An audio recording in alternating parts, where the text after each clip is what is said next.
साथियों नमस्कार, मैं हरिश्चंद्र बर्णवाल इस वीडियो में आप सभी का स्वागत करता हूं। दोस्तों, राहुल गांधी अब संविधान की कॉपी शायद दिखा नहीं पाएंगे।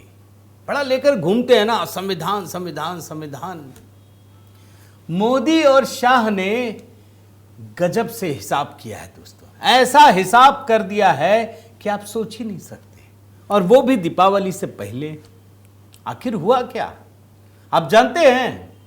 प्रधानमंत्री मोदी, अब सीधे प्रधानमंत्री मोदी तो कह ही नहीं सकते, लेकिन भारतीय जनता पार्टी के कई दिग्गज नेता, मंत्री, मुख्यमंत्री संविधान की कॉपियां बंटवा रहे हैं। हो सकता है कई लोगों के मन में लगे कि देखा, राहुल गांधी की जीत है, ये संविधान की जीत है, लेकिन राहुल गांधी क्लेम भी नहीं कर पाएंगे। मजे की बात तो ये है, वो बोल भी नहीं पा रहे हैं कि ये वास्तव में मेरी जीत है। ऐसे संविधान की कॉपी बंटवाई गई है दोस्तों, और वास्तव में आप देखेंगे तो आपको लगेगा कि अगर अच्छी नीयत हो तो हर चीज की एक काट होती है।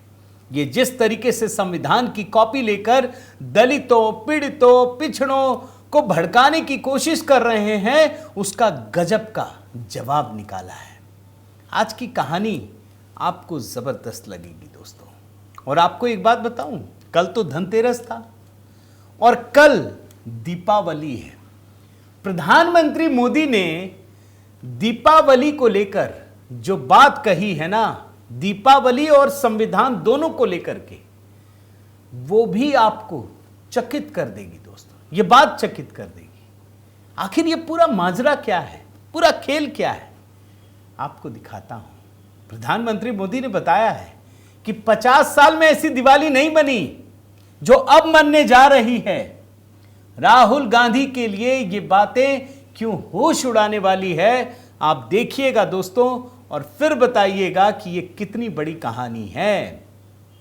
मेरा एक और निवेदन है दोस्तों कि आप इस पर तो कमेंट कीजिए ही, दीपावली का उत्सव है, लेकिन एचपी मेलोडी पर इसी दौरान दोस्तों, चूंकि अब बिहार चुनाव में बहुत कम समय रह गया, मैंने कहा एक गीत तो बनता ही है, और ऑपरेशन सिंदूर से जोड़ करके मैंने ये गीत तैयार किया। मेरी टीम ने तैयार किया, वो एकदम अलग ही है।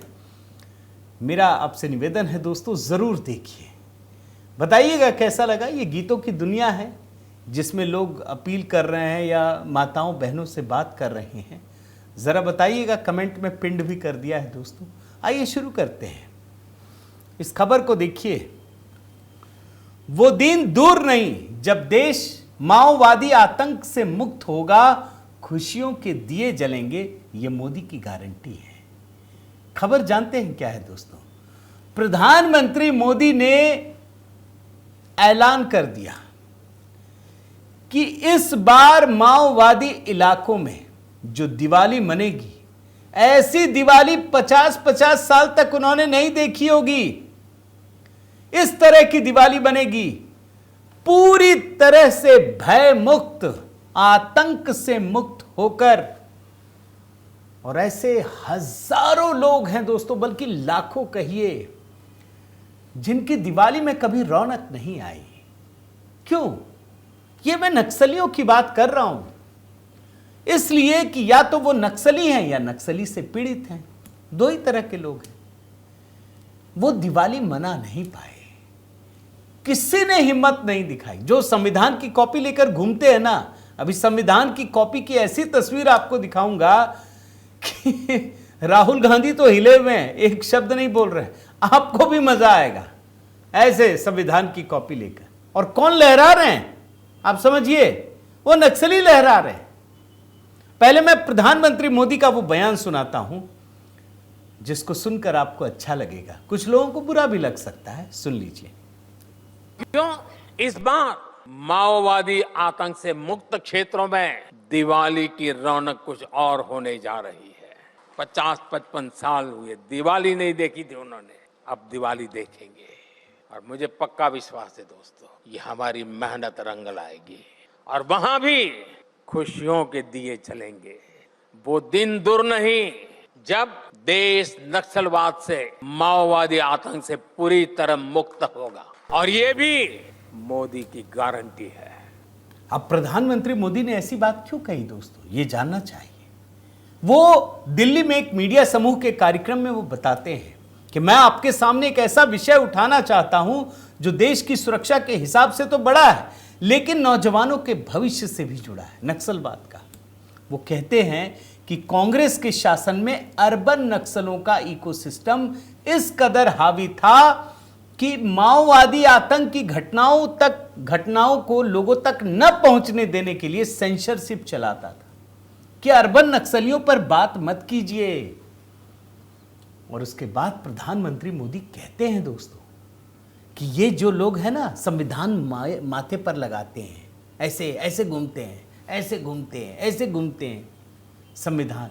ये प्रधानमंत्री मोदी कह रहे हैं, पढ़ लीजिए। संविधान की किताब लेकर नाचने वाले नक्सलियों के रक्षक हैं। ये संविधान को माथे पर लेकर घूमते थे, लेकिन लाल गलियारे में इन नक्सलियों के जो एरिया होते थे वहां संविधान का कोई नाम लेने वाला नहीं था। इसमें साफ साफ लिखा है, पीएम ने राहुल गांधी का बिना नाम लिए कहा कि जो लोग आज माथे पर संविधान की किताब लगाते हैं वे आज भी माओवादी आतंकियों की रक्षा के लिए दिन रात लगा देते हैं। मैं बयान सुनाना चाहता हूं दोस्तों कांग्रेस के इकोसिस्टम पर, जरा सुनिए। इसकी इकोसिस्टम में इसकी चर्चा नहीं होने दी। साथियों, हालात ऐसे थे कि देश का करीब करीब हर बड़ा राज्य नक्सली हिंसा, माओवादी आतंक की चपेट में था। बाकी देश में संविधान लागू था, लेकिन रेड कॉरिडोर में संविधान का कोई नाम लेने वाला नहीं था। और मैं बहुत जिम्मेवारी से कहता हूं कि जो माथे पर संविधान की किताब लेकर के नाचते हैं ना, वे आज भी ये माओवादी आतंकियों जो संविधान को नहीं मानते हैं, इनकी रक्षा के लिए दिन रात लगा देते हैं। सरकार तो चुनी जाती थी, लेकिन रेड कॉरिडोर में उसकी कोई मान्यता नहीं होती। शाम ढलती थी तो घर से बाहर निकल पाना मुश्किल हो जाता था। अभी तो मैं आपको वो तस्वीर दिखाऊंगा दोस्तों, लेकिन पहले अमित शाह जी का एक बयान भी सुना देता हूं। ये खुलकर कह रहे हैं, शुरू से कह रहे हैं, क्यों डर है, क्यों दहशत है, क्यों संविधान की बात हो रही है। इन्होंने साफ साफ कहा था 31 मार्च 2026 तक इस देश से नक्सलवाद खत्म हो जाएगा। एक बार बयान सुनाता हूं, फिर उसका रिजल्ट भी दिखाता हूं, सुन लीजिए। सबसे पहले एक बात इस सदन में जिम्मेदारी के साथ बताना चाहता हूं, 21 मार्च 2026 को इस देश से नक्सलवाद समाप्त। और मैं जो बोल रहा हूं, इसके पीछे नरेंद्र मोदी सरकार के 10 साल का परिश्रम, बारीक आयोजन, इनकी विकास की भूख संतोषने के लिए किए गए प्लानिंग और पैसों का आवंटन है। और सुरक्षा ग्रिड को एक भी जगह गैप न रह जाए, इस तरह से हमने पुख्ता किया है। अब जब अमित शाह कह रहे हैं दोस्तों, अब जब मोदी जी कह रहे हैं, तो कुछ तो वजह होगी ना, कुछ तो हो रहा होगा ना। खबर देखिए ना, देश का सबसे बड़ा नक्सली आत्मसमर्पण अभियान, पूरी की पूरी गैंग ने डाले हथियार। 1 करोड़ का इनामी कुख्यात नक्सली भूपति ने आत्मसमर्पण किया। उसके बाद ये लेटेस्ट खबर बता रहा हूं, इसके गैंग के 208 नक्सलियों ने सरेंडर कर दिया। बीजापुर में मौजूद इन नक्सलियों को बाद में जगदलपुर लाया गया। हुआ क्या, ये जानना चाहते हैं ना। ये 208 नक्सलियों ने दोस्तों 17 अक्टूबर को, यानी परसों, छत्तीसगढ़ के मुख्यमंत्री विष्णुदेव साय के सामने आत्मसमर्पण किया। 110 महिलाएं, 98 पुरुष। यह आत्मसमर्पण बड़ा विशेष था दोस्तों। जानते हैं विष्णुदेव साय जो मुख्यमंत्री क्या किया, उनसे आत्मसमर्पण करवाया कि आइए मुख्य धारा में लौटिए। सबको एक गुलाब का फूल दिया और सबको संविधान की एक कॉपी दी गई दोस्तों। पुनर्वास की योजना लाई जाएगी, लेकिन सबके हाथों में संविधान की कॉपी दी गई, ये बताने के लिए कि जब आप संविधान के अंतर्गत काम करेंगे तो आप भी आगे बढ़ेंगे, देश भी आगे बढ़ेगा, आप भी सुरक्षित रहेंगे, समाज भी सुरक्षित रहेगा। और विष्णुदेव साय ने कहा दोस्तों, ये सिर्फ छत्तीसगढ़ के लिए नहीं बल्कि पूरे देश के लिए ऐतिहासिक दिन है। जरा आपको वीडियो दिखाता हूं दोस्तों। राहुल गांधी बेचैन है इस वीडियो को देख करके। गौर से देखिए, 110 नक्सली महिलाएं, हाथ में संविधान की कॉपी है। सोचिए, कौन बड़ा है, कौन संविधान का असली रक्षक है? यहां तो ये नक्सली हैं जिन्होंने हथियार छोड़कर संविधान को उठा लिया। ये कह रहे हैं कि जब तक हमने हथियार उठाए संविधान नहीं चलता था। या फिर वो जो नक्सलियों का आज भी साथ दे रहे हैं। राहुल गांधी संविधान की कॉपी तो लहराते हैं, लेकिन नक्सलियों पर नहीं बोलते। जिन नक्सली एरिया में संविधान लागू नहीं होता, क्योंकि चलने नहीं देते, वो आतंक फैलाते हैं। आप जानते हैं, ये जो वीडियो दिखा रहा हूं, 153 हथियार अधिकारियों को सौंपे गए। क्या क्या है सुनिए। 19 AK-47 rifle, 17 SLR rifle, 23 INSAS rifle, 1 INSAS LMG, 36.303 rifle, 4 carbine, 11 BGL launcher, 41-12 bore single shot gun, 1 पिस्तौल शामिल है। और सिर्फ छत्तीसगढ़ में क्यों, महाराष्ट्र चले आइए। महाराष्ट्र में दोस्तों मुख्यमंत्री देवेंद्र फडणवीस के सामने नक्सली नेता वेणुगोपाल ने आत्मसमर्पण किया। 60 और नक्सलियों ने हथियार छोड़ दिए। जरा ये भी वीडियो देखिए। देखेंगे नहीं, दुनिया में ऐसी तस्वीर आ जाए तो मुझे बताइएगा। एक राज्य के मुख्यमंत्री के सामने इतने बड़े बड़े हथियार लेकर सरेंडर कर रहे हैं ये नक्सली महिलाएं हैं। ये कांग्रेसियों की हिम्मत नहीं होगी। सोचिए, हथियार सरेंडर करते हुए, और उनको क्या दिया गया? संविधान की कॉपी। एक तरफ से हथियार सरेंडर कर रही हैं ये महिलाएं, और दूसरी तरफ से खुद मुख्यमंत्री संविधान की कॉपी दे रहे हैं। ये राहुल गांधी के लिए करारा जवाब है दोस्तों। इसको हल्के में मत लीजिए। ऐसा होता नहीं है, अरे भाई दूसरा डर जाएगा, ये पिस्तौल लेकर ला रहे हैं, मार देंगे गोली तो क्या होगा? आप सोचिए। चलिए, खाली भी है, फिर भी अगर कोई हमला कर दे तो क्या होगा? आप सोचिए। और इनको संविधान की कॉपी दी जा रही है। यह बहुत बड़ा वीडियो है दोस्तों, मैं तो देख के ही दंग रह गया। मैं एक तस्वीर दिखा देता हूं आपको। मैं चाहता तो ये 2 विंडो बनाता, एक तरफ राहुल गांधी संविधान की तस्वीर और दूसरी तरफ एक नक्सली अपने हथियार को समर्पित करते हुए, आत्मसमर्पण करते हुए और संविधान की कॉपी थामते हुए। अब जानते हैं, 1 करोड़ का इनामी नक्सली कमांडर भूपति, उसने अपने साथियों के साथ एक दिन पहले 15 अक्टूबर को सरेंडर किया, 60 से ज्यादा साथियों के साथ। और आपको जानकर आश्चर्य होगा दोस्तों कि कई राज्यों में अलग अलग इनाम भूपति पर, महाराष्ट्र, छत्तीसगढ़, तेलंगाना, उड़ीसा, आंध्र प्रदेश, कहीं 1 करोड़ से लेकर 10 करोड़ तक इनाम। इसका असली नाम मल्लोजुला वेणुगोपाल राव है। यह माओवादी संगठन की केंद्रीय कमेटी का सदस्य और पोलित ब्यूरो का फायर ब्रांड नेता है, सबसे प्रभावशाली लोगों में। उसने सरेंडर कर दिया। और इसका असर आपको बताता हूं दोस्तों कि चूंकि बड़ी संख्या में नक्सलियों ने आत्मसमर्पण किया, सरेंडर किया, तो उत्तर बस्तर में लगभग नक्सल गतिविधियों का अंत हो गया। अब केवल दक्षिणी बस्तर ही बचा है। और मैं आपको, चूंकि मैंने पूरा रिसर्च करके देखा दोस्तों, जो ये 48 घंटे का वक्त था ना, ये बड़ा निर्णायक था। कुल 258 खतरनाक नक्सलियों ने हथियार डालकर मुख्य धारा में समाज के लौटने का फैसला किया। खुद गृह मंत्री अमित शाह ने इसकी जानकारी दी। ऐतिहासिक क्षण बताया, मैं आपको बताता हूं। 16 अक्टूबर को छत्तीसगढ़ में 170 नक्सलियों ने आत्मसमर्पण किया। 15 अक्टूबर को छत्तीसगढ़ में 27 नक्सलियों ने हथियार डाले और 15 अक्टूबर को महाराष्ट्र में ही 61 नक्सलियों ने हथियार डाले। यानी कुल 258 नक्सलियों ने सरेंडर किया है।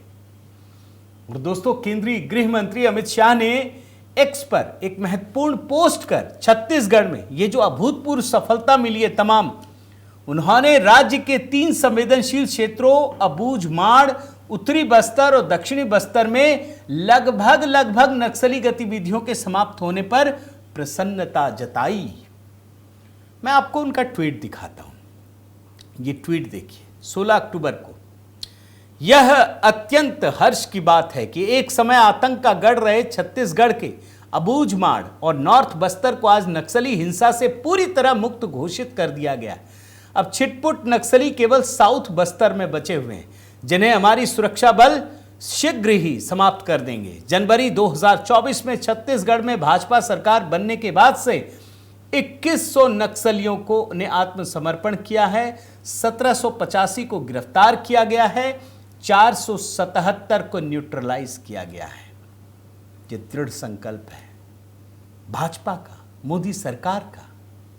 एक और ट्वीट किया है दोस्तों, ये देखिए, ये भी 16 अक्टूबर का है। नक्सलवाद के खिलाफ लड़ाई में बड़ी सफलता। छत्तीसगढ़ में आज 170 नक्सलियों ने आत्मसमर्पण किया है, कल 27 ने हथियार डाले। महाराष्ट्र की बात है। हिंसा छोड़कर भारत के संविधान में अपना विश्वास पुनर्स्थापित करने के इन सभी के निर्णय की सराहना करता हूं। प्रधानमंत्री मोदी जी के नेतृत्व में सरकार की निरंतर कोशिशों का ही परिणाम है कि नक्सलवाद अपनी आखिरी सांसें ले रहा है। और अमित शाह एक धमकी भी देते हैं खुलेआम, बड़ी अच्छी चेतावनी है। बोलते हैं भैया, ये इंटेलेक्चुअल एक्टिविटी तक अगर आप रहेंगे जो नक्सलियों का समर्थन करते तब तक तो ठीक है, लेकिन जैसे ही आप हिंसा करेंगे फिर आपको बर्दाश्त नहीं करेंगे। सीधे सीधे चेतावनी भी है, सुन लीजिए। इंटेलेक्चुअल एक्टिविटी तक ही इंटेलेक्चुअल सीमित रहेंगे, कोई आपत्ति नहीं, मगर इंटेलेक्चुअल एक्टिविटी कर कर नक्सलियों के साथ रिश्ते भी रखेंगे, उनका वित्त पोषण करेंगे, उनको मॉरल बूस्टअप करेंगे, तो आपत्ति में आएंगे। तब उनके खिलाफ भी एक्शन होगा? किसी के भी खिलाफ होगा, आपके खिलाफ भी हो सकता है अगर आप वित्त पोषण करें। नक्सलियों का जो वित्त पोषण करेगा वो हर एक व्यक्ति के खिलाफ हो सकता है। अब एक बात आप समझिए दोस्तों, एक तरफ राहुल गांधी और बाकी पूरी टीम संविधान तो दिखाती है, लेकिन जो नक्सलियों के हितैषी हैं उसको समर्थन देती है।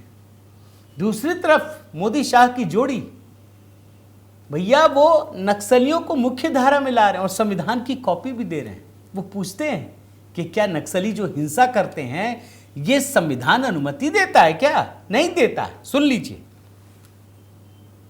हथियार लेकर दूसरों के प्रति हिंसा करना ये देश का संविधान परमिट नहीं करता है, और अगर हथियार हाथ में है तो उनसे कोई बात नहीं हो। हथियार डाल दिए, इनके लिए स्वागत है, आइए आप मेन स्ट्रीम में आइए। पूरे नॉर्थ ईस्ट में 9,900 लोगों ने हथियार डाल दिए, सारे लोग अब मेन स्ट्रीम में हैं, अपना अपना काम कर रहे हैं। अब आपको कुछ आंकड़े दिखाता हूं दोस्तों। ये जो मोदी शाह की सरकार बोलती है ना, मोदी जी जो बोलते हैं ना वो करते भी है। ये हवाई बातें नहीं है। जैसे इन्होंने कहा कि हम नक्सलियों को खत्म कर देंगे मार्च अगले साल तक, तो किया क्या? सुनना चाहिए।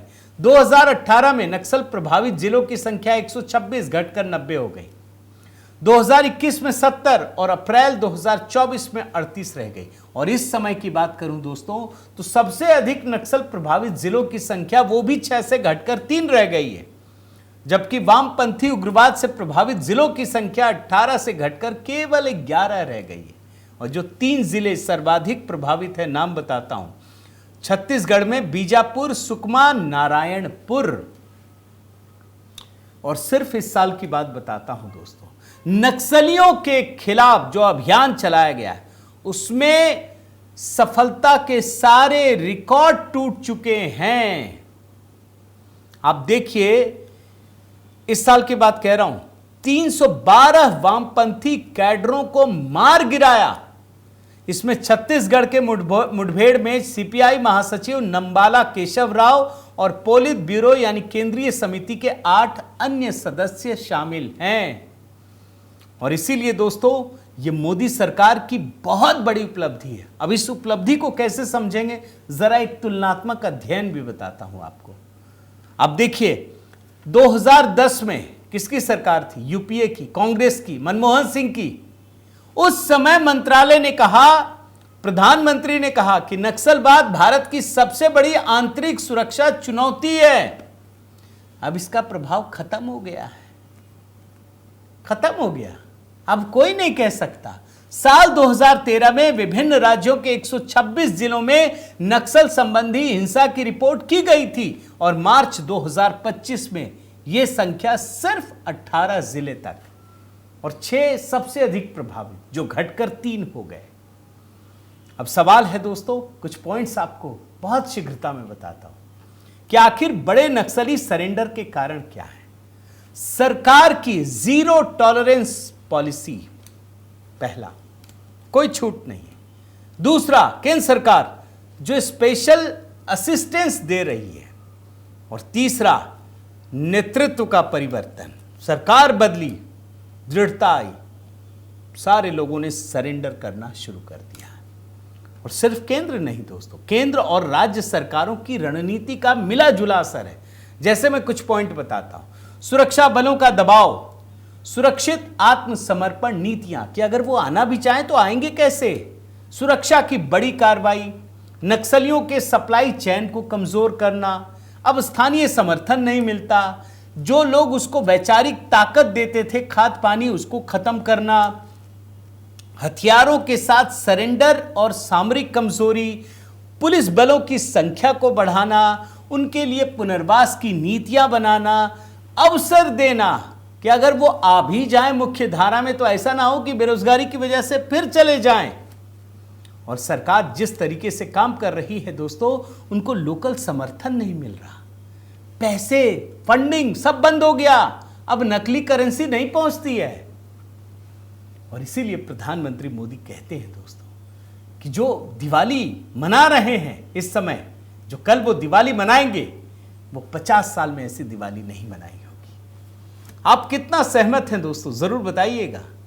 देखिए, ये खबरें हम बहुत बार इग्नोर कर देते हैं, लेकिन है बहुत महत्वपूर्ण खबरें।